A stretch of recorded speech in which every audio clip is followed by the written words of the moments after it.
People always talk about haunted places in Okinawa, abandoned tunnels, old shrines, dark forests where strange things are said to wander after sunset.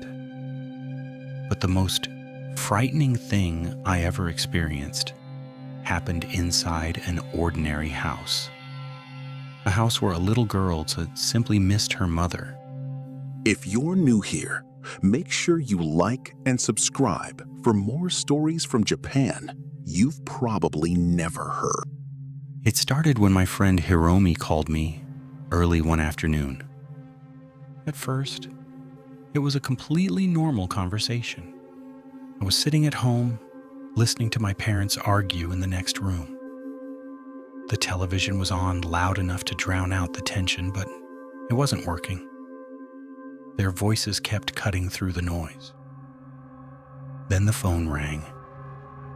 I answered it and heard Hiromi's voice. "Do you remember our plans today?" I had completely forgotten. Her cousin Misaki had recently lost her mother, and Hiromi had promised to help watch over her. She wanted me to come along. "It's been getting worse," she told me. "Worse how?" I asked. There was a long pause.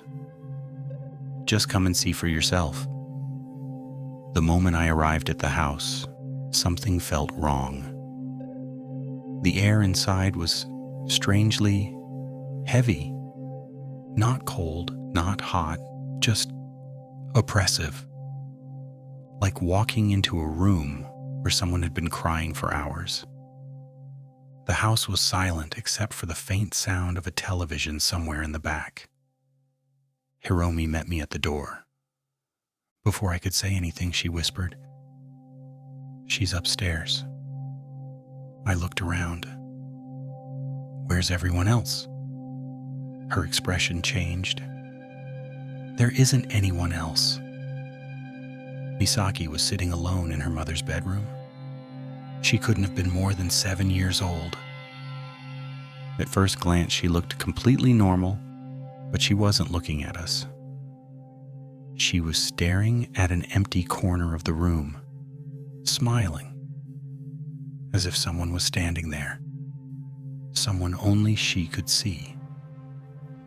"Misaki?" I called softly. She slowly turned toward me. Then she pointed behind herself. "My mom is here." A chill ran through me. Hiromi immediately stepped forward. "Misaki, your mother isn't here." The little girl's smile vanished. For a moment, she looked confused. Then she turned back toward the corner and nodded, like she was listening to someone speak. The next few hours only got stranger. Several times I caught Misaki talking quietly to herself.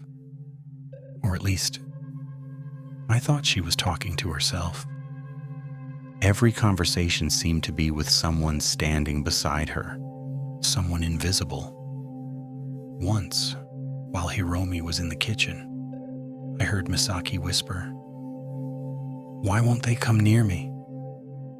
She sounded heartbroken, like a child who'd been abandoned. Then she suddenly smiled and answered a voice I couldn't hear. "It's okay." The words made my skin crawl. Because they didn't sound like her voice anymore, they sounded older, gentler, like a mother comforting a child. As evening approached, the atmosphere in the house became unbearable. The television downstairs flickered on and off by itself. Lights dimmed without warning. Doors slowly creaked open. Neither of us wanted to admit we were scared. But we were. Then Misaki suddenly stood up. Without saying a word, she walked into her mother's room and closed the door. A few minutes later, we heard her talking. At first it sounded normal. Then we realized she wasn't alone. A second voice was speaking. Soft, female. almost too quiet to hear. Hiromi looked at me. I looked at her. Neither of us wanted to open that door, but eventually we did. The room was empty, except for Misaki. She was standing in front of the wall, staring at the light switch, slowly raising and lowering her hand. The lights went off. The lights came back on, click, off, click, on, over and over, as if she were responding to instructions.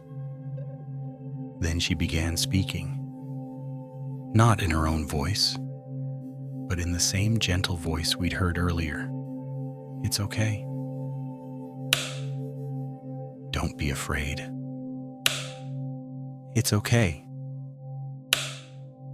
Come here with Mom. I froze. Every hair on my body stood up, because while Misaki's lips were moving, the voice wasn't coming from her. It sounded like it was standing directly behind us, inside the room, close enough to touch. Hiromi grabbed my arm. We need to leave. I didn't argue. We rushed downstairs and out the front door. The second we reached the street, both of us looked back. The bedroom window was glowing. The light inside was switching on and off. On, off, on, off, again and again. The next morning, Hiromi called me. Her voice was shaking. Misaki's grandparents had arrived during the night. They found the girl asleep in her mother's bed, alone. The lights were off. The house was silent. Everything appeared normal. Except for one thing. The switch in the bedroom had been removed from the wall. The entire plastic cover plate was lying on the floor, and scratched into the drywall behind it were 4 words. Words no 7-year-old should have known. Come here with Mom. To this day, I don't know whether Misaki was imagining things, whether grief had simply consumed her, or whether something answered a lonely child calling for her mother. But whenever I see a light flicker unexpectedly, I remember that room, that voice, and the sound of a switch being turned on and off in the darkness, waiting for someone to answer.